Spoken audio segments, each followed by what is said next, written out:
If I was to pull up earnings of Ferrari, Hermès, and Louis Vuitton, you might think that I was about to lecture you on, I don't know, the consumer, the upper class, people with more money than sense. But the reality of what's actually happening behind the headlines has implications for your portfolio. And in this video, I'm going to show you the one indicator that I reliably used throughout my time managing eight-figure funds as a pro to not only anticipate what's going on in this particular sector, but how it can impact the global economy, the global stock market, and therefore a multitude of positions that you're holding right now. Let's get into it. Ferrari has been under pressure and it just saw a big beat. So it seems that it's, if you pardon the pun, perhaps turned a corner now. And that's because a lot of the bad news, a lot of the pessimism apparently was priced in. Now, for those of you that might have seen some of my videos from around the beginning of the year, I actually called this stock, Ferrari, as my top pick for the year. It has very, very strong fundamentals, as you would expect of such an established brand. That in itself is something of an economic moat, to use a Buffettism. This at the bottom is the valuation. So where it's highlighted in green, you can see when the stock theoretically was trading below fair value. The reasons for them the reasons for the market, investors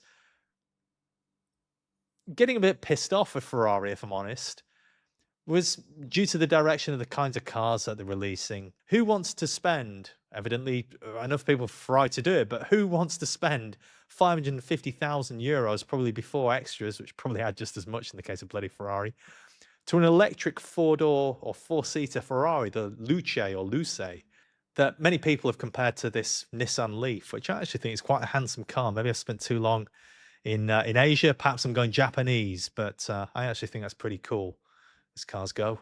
Shows that I've been out of the game now for a while in Bali. Nonetheless, just rest assured that that is the dream. There we go. Brand value, brand appeal. That is a Roma Spider, and it's some kind of little slight limited edition one. Just means you get nice little red head crests and crests in the headrests, and bronze alloys, or aurum as they'd call them, which I'm rather partial to in matte. Anyway, getting back to it, Ferrari's turned a corner.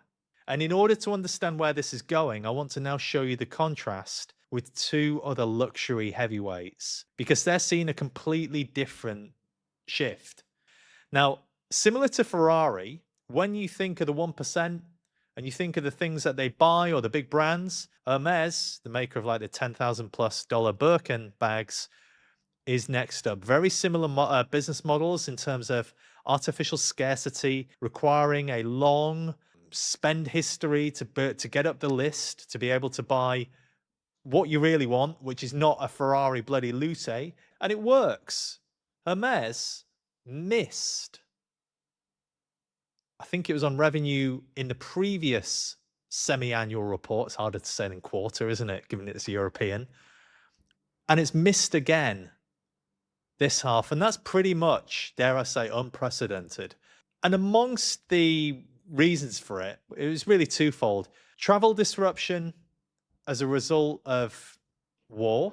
Oil prices, of course, spiked. That had an impact throughout the economy, especially for airlines, which to some extent affected consumer spending, or did affect consumer spending, and to some extent affected perhaps some demand for Hermes, but to a much lesser extent than the aspirational luxury buyer that makes up a greater portion of LVMH's stable of brands. Talking things, I think they're even on Gucci now, but things like Tom Ford, Veuve Clicquot Champagne, obviously Moet, a bunch of fragrances, Tiffany, for example. They're so much more broadly exposed to the middle class compared to Hermes. It's a different kettle of fish, but nonetheless, they will have still faced a little bit of headwind from that. But the main thing, besides the war and the unfolding cost squeeze and the travel disruption, so remember, 1%ers are flying around the world.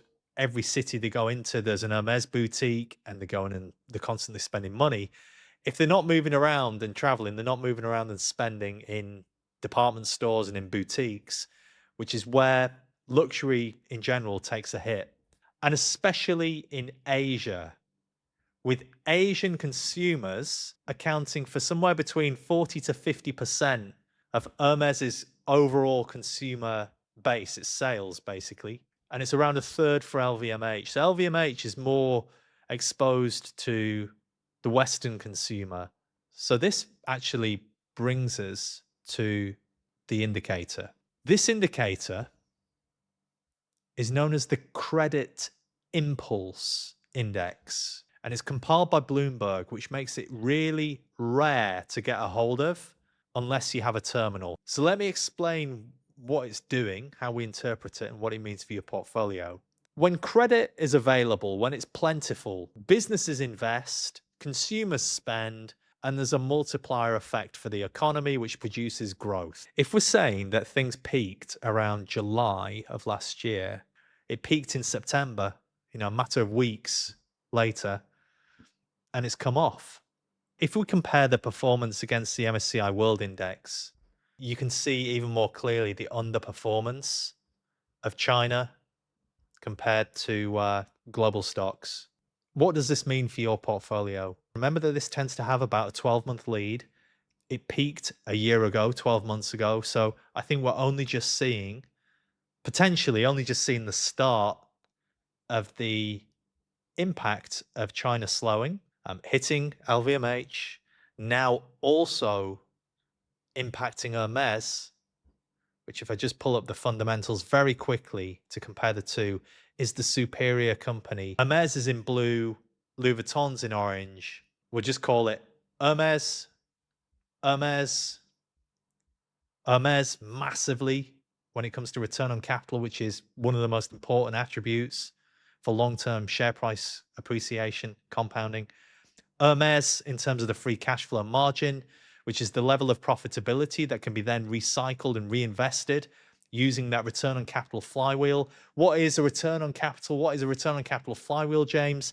Return on capital is essentially the amount of profit that a company can make by reinvesting $1, or in this case, €1 back into the business, as opposed to paying that out to shareholders in the form of a dividend or in a roundabout way, buying back the stock. And then essentially it's a buyback yield that people benefit from. So the TLDR is dividends are not a desirable thing for businesses that have a very high and hopefully stable return on invested capital, as Hermes certainly does. And for many years, LVMH also had a reasonable return on capital, and it's certainly pretty stable. And that is why share prices go brrr, as it used to say, why they go up in a 45-degree line. That's the definition of a compounder. Louis Vuitton has greater revenues because it's a much bigger group. Hermes is like I suppose like a handcrafted artisan of savoir-faire or whatever, with its twillies and its bags and whatever else. Anyway, may have larger revenues, but they're growing at 7 or 8%, whereas Hermes still big and growing at 12 to 13% consistently. Louis Vuitton began to slow, and maybe Hermes is beginning to plateau. So it'll be interesting to see if an upswing in China can propel it again. Payout ratio, well, that's what I talked about earlier. You don't want a high payout ratio if these companies could otherwise invest at high rates of return. They could reinvest their profits. This is really interesting. The free cash flow yield, which is the inverse of the price to cash flow, like the inverse of the price to earnings you might look at otherwise, is about 5%. So that does look pretty attractive now. It's been heavily discounted. If you consider that US 10-year, what's the yield there currently? 4.7. So a little bit greater than that. So this is how I still think, and what I learned as a fund manager is, when you're investing for 5 or 10 years plus, you are perhaps comparing a stock like Louis Vuitton, for example, or Hermes, to otherwise the risk-free rate, the safety of bonds, which in theory can never default or go wrong in theory. Inflation is obviously the risk. So if you could earn 4.7% in this case risk-free over 10 years, and you're otherwise prepared to own a stock for 10 years, which for your pension, I certainly am for a lot longer than that, then the earnings power of Louis Vuitton currently, where are we, should see, well, it has earnings power of over 5%. So that's the distribution that we should expect to receive as shareholders, simply as like the holding return, if you like, before any share price performance. Now, for Hermes, it's down at 2.6, but you have all of that growth potential. And the reason that's different to otherwise 4.7% on a 10-year is because there is no growth in bonds. And I would argue that Hermes has sufficient earnings power, as we saw in the margin, the profit margins earlier, and the return on capital, to increase prices, which it does anyway, in excess of inflation. I would have it on my watch list if I didn't already own it. And as soon as this begins to turn up again or show signs of bottoming out, I'd be very quick to buy it. When it comes to Ferrari, perhaps this is a relative haven within luxury. If you were looking to buy a brand that you can sleep at night owning, come what may, people are still going to want a Ferrari in 5 years, in 10 years, and probably a lot longer. It's Ferrari. So opportunities to add this stock when it's under near-term pressures, it's just seemingly it's going through at the moment, and perhaps it's just come out the other side of. I think there's an opportunity here, and it's for that reason that Hermes and Ferrari are companies that I would own, and Louis Vuitton is the weakest of the bunch, and I certainly wouldn't F with it for as long as China is slowing. So I hope you found that useful. If you have, then check out this video next, which YouTube thinks you're going to love. Let me know in the comments if there's something that you'd like me to take a look at in the next video that hopefully I can shed some light on. See you in the next one.